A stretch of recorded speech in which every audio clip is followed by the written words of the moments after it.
Hello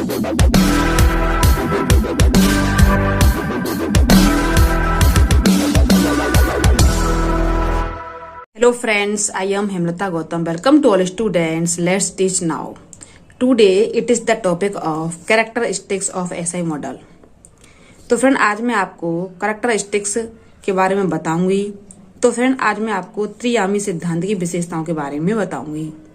तो friend किस तरीके से बुद्धि को यहाँ पर बताया गया है ये मैं आपको बता रही हूँ।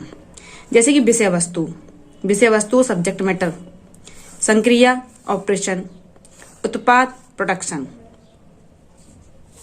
तो फ्रेंड मैंने आपके लिए कुछ लिखे हैं, जैसे कहीं पर दिया गया यहाँ पर जैसे कि सब्जेक्ट मैटर में दिया गया है 4 दिया गया है ना, और यहाँ पर आपका 5 दिया गया है ना, और यहाँ पर आपका जैसे कि 6 दिया गया है।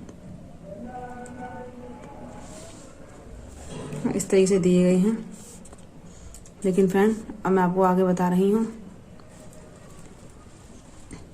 जैसे कि मेंटल कांटेक्ट, मेंटल कांटेक्ट में कितने एलिमेंट्स हैं 5, मेंटल ऑपरेशन में कितने एलिमेंट हैं 6, और मेंटल प्रोडक्ट में कितने हमारे इसमें एलिमेंट हैं 6।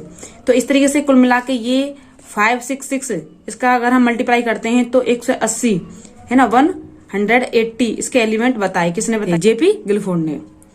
तो फ्रेंड अब मैं आपको बता रही हूँ, जैसे कि मैंने आपके लिए ये बहुत ही मेहनत से फिगर बनाया है। वैसे मेरी आर्ट इतनी अच्छी नहीं है, जैसे मेरी हिमांशी मैम की आर्ट अच्छी नहीं है, मेरी आर्ट इतनी अच्छी नहीं है, लेकिन बनाया है मैंने जैसे मेरे पाया। आप इसको अंडरस्टैंड कर सकते हो, समझ सकते हो, जिस तरीके से मैं आपको सिर्फ अंडरस्टैंड कर रही हूँ।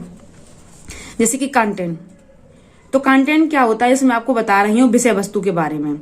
जैसे कि विजुअल को हम फिगर भी कहते हैं, ठीक है। और इसको एडिटरी है ना, सिंबॉलिक, सिमेंटिक और बिहेवियर, ये सब कुछ हमारे किसके अंदर होता है? बुद्धि के अंदर होता है। किसके अंदर होता है? इंटेलिजेंस के अंदर होता है कि विषय वस्तु के रूप में ये इंटेलिजेंस कैसे होती है। तो देखो हम जब भी हम किसी चीज का फिगर होगा हमारे पास, कोई ऐसे कोई फिगर है तो हम उसके बारे में क्या करेंगे? पहले सोचेंगे ना, क्या करेंगे? पहले सोचेंगे, है ना। तो जैसे कोई संकेत होगा तो संकेत के बारे में भी क्या करेंगे? पहले सोचेंगे, है ना। और सिमेंटिक होगा, उसके कितने शब्द होते हैं, क्या होता है, उसके बारे में पहले हम क्या करेंगे? सोचेंगे।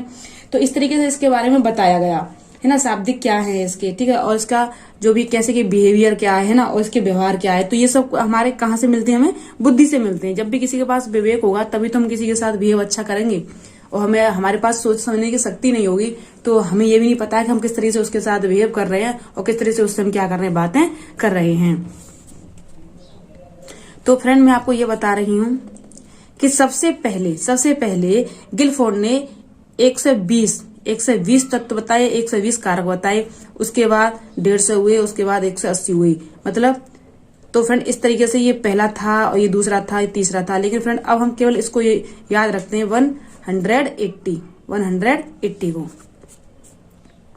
तो फ्रेंड मैंने आपके लिए फिगर बनाया है जैसा मुझे आया है, मैंने आपको पहले ही बता चुकी हूँ, क्योंकि मेरी आर्ट इतनी अच्छी नहीं है। यहाँ तक कि मेरी मैम हिमांशी मैम, उनकी आर्ट इतनी अच्छी नहीं है, वो बहुत अच्छा पढ़ाती है, उनकी लेवल भी बहुत हैवी है।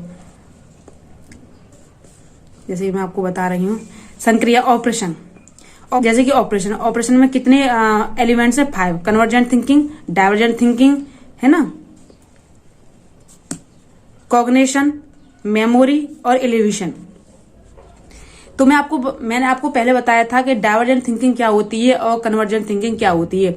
तो फिर जिसमें एक आंसर होता है केवल, जैसे हमारे पास कोई भी हमारे प्रॉब्लम है, समस्या है, कोई भी क्वेश्चन, उसका केवल एक ही आंसर होता है, तो तुम्हारी वो कौन सी थिंकिंग होगी? कन्वर्जेंट थिंकिंग होगी। और जिसके अनेक आंसर होते हैं तो उसकी कौन सी थिंकिंग कहलाती है? हमारी डाइवर्जेंट थिंकिंग कहलाती है। और संज्ञान क्या होता है कि कॉग्निशन माने क्या होता है? मैं आपको बता दूं कि संगधन ज्ञान, किसी भी चीज का ज्ञान कर लेना, किसी से सीखना, है ना। कॉग्निटिव होता है संज्ञान करना, सोचना है, समझना है। पहले हम क्या करेंगे? छोटी छोटी चीजों के बारे में सोचते समझते हैं, तभी तो हम बड़ी चीजों के बारे में सोचेंगे समझेंगे, तो उसे कहते हैं हम कॉग्निशन। फिर होता है मेमोरी, स्मृति में हम कितनी चीज याद रखते हैं, कैसे रखते हैं, ये हमारी मेमोरी हो गई, ठीक है। फिर होता है इलिव्यूशन, मूल्यांकन करना, किसी चीज का क्या करना? मूल्यांकन करना। तो फिर ना मैं आपको इसके उत्पाद के बारे में बता रही हूँ। प्रोडक्शन क्या है? पहले इसमें यूनिट आती है, ठीक है, फिर इसमें क्लासेस आता है, वर्ग आता है, फिर इसमें रिलेशन संबंधित आता है, फिर इसमें सिस्टम आता है, इसकी क्या इसका सिस्टम है, ठीक है फ्रेंड, क्या इसकी प्रणाली है, और फिर इसका ट्रांसफॉर्मेशन आता है, जो मैं आपको पहले बता चुकी हूँ। ट्रांसफॉर्मेशन होता है किसी का रूप परिवर्तन करना। इंग्लिश कैसा है, एक हार्ड सब्जेक्ट है, तो इसका हम रूप परिवर्तन जब भी करेंगे तो कैसे करेंगे कि English is not a easy subject. English is not a easy subject. अब आता फ्रेंड मैं आपको बता रही हूँ इम्प्लीकेशन माने अपादान या प्रयोग भी इसको कह सकते हैं। तो फ्रेंड मैं आपको इस तरीके से दिखा रही हूँ। जैसे कि समूह कारक सिद्धांत है ना, तो समूह कारक सिद्धांत, द्विकारक सिद्धांत या त्रिकारक सिद्धांत या द्विखंड का सिद्धांत या त्रिखंड का सिद्धांत। तो फ्रेंड मैंने आपको पहले इसकी ट्रिक दी थी, जैसे कि आपको मैंने बताया था कि केले थे समूह में, थार्डनेक को बहुत बाए, एक बार वे बिना रुके और स्पीयर ने 2-3 खाए।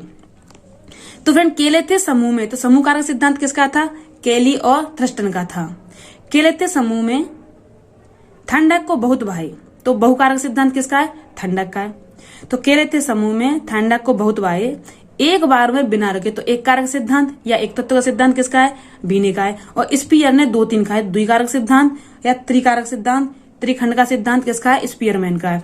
तो फ्रेंड हमें स्पीयरमैन से, ठीक है, और केली या थ्रस्टन से हमें इतना इसमें नॉलेज नहीं मिलती, इतना हमें इसका ज्ञान नहीं मिलता, जितना ज्ञान हमें किससे मिला था, ये त्रिआयामी सिद्धांत से मिला था, है ना। किससे मिला था, त्रिआयामी सिद्धांत से मिला था, जिसे हम एसआई मॉडल भी कहते हैं, ठीक है फ्रेंड।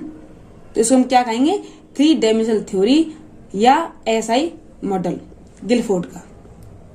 तो गिलफोर्ड के सिद्धांत से या गिलफोर्ड की थ्योरी से जो हमें नॉलेज मिलती है, इतनी नॉलेज हमें न तो समूह कारक सिद्धांत से मिलती है और न ही हमें द्विकारक सिद्धांत से मिलती है, अर्थात न तो केली थ्रस्टन से मिलती है और न ही हमें स्पीयरमैन से मिलती है। हाँ, तो फ्रेंड अब मैं आपको आगे बता रही हूँ, जैसे कि इंटेलिजेंस को एक इम्पोर्टेंस दिया, किसने दिया था, कन्वर्जेंट थिंकिंग ने दिया था।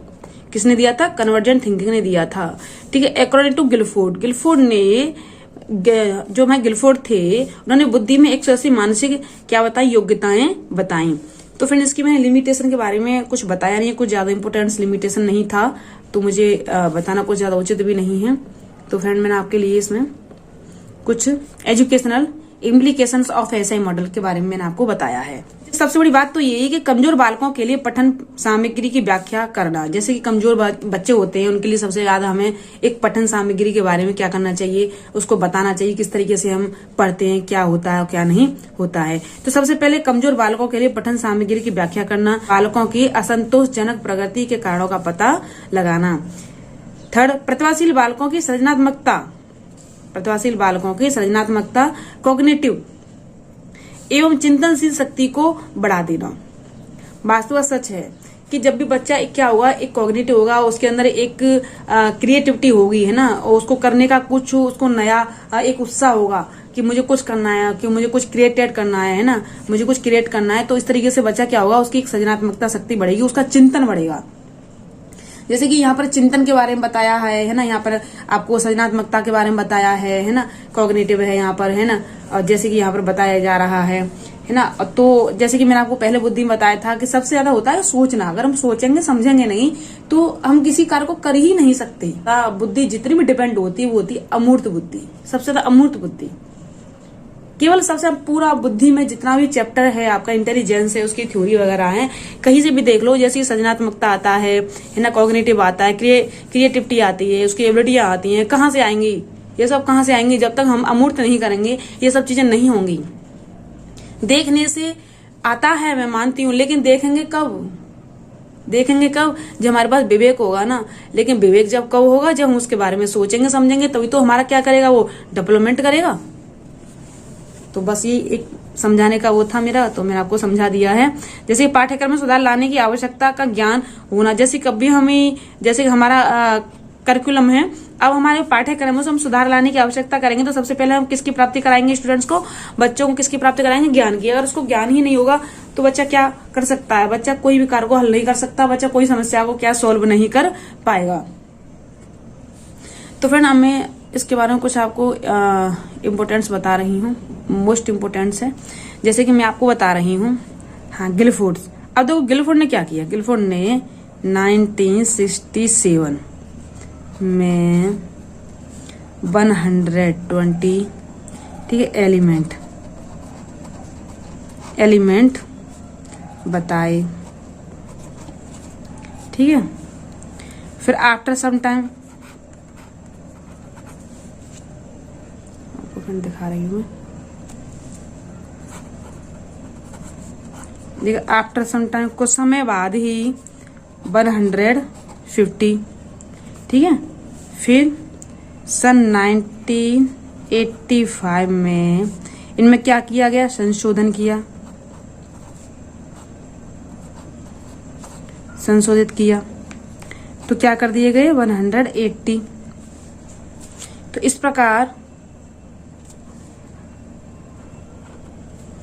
प्रकार क्या है इसकी, जैसे कि इसकी संक्रिया है, ठीक, क्या है इसकी 6 विषय वस्तु,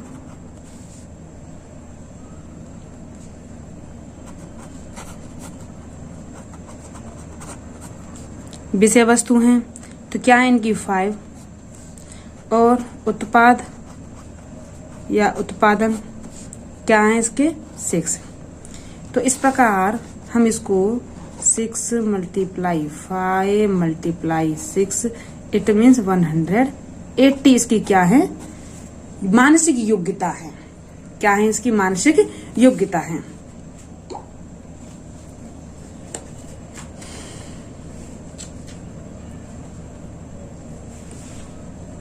है ना। तो फ्रेंड आपके समझ में आ गया होगा जिस तरीके से मैंने आपको समझाया है।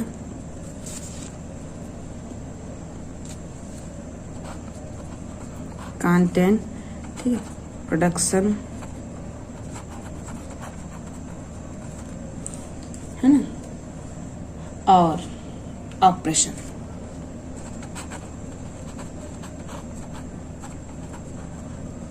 तो फ्रेंड जिस तरीके से मैंने आपको अंडरस्टैंड की हैं, इनकी कैरेक्टरिस्टिक्स, इनकी विशेषताएं, कुछ ज्यादा था नहीं, उसमें वही बात थी जो पहले मैं आपको बता चुकी हूँ, इसे याद कर सकते हो। और फिर मैं आपसे ये रिक्वेस्ट कर रही हूँ, यदि मेरी आपको वीडियो पसंद आती है तो मेरी वीडियो को लाइक और शेयर करना न भूलें। और यदि आप मेरी वीडियो को पहली बार वॉच कर रहे हो तो फ्रेंड प्लीज बेल आइकन को प्रेस करके चैनल को सब्सक्राइब करना न भूलें, जिससे कि आने वाले नोटिफिकेशन आपको जल्दी ही प्राप्त हो जाए। Thank you watching for my video.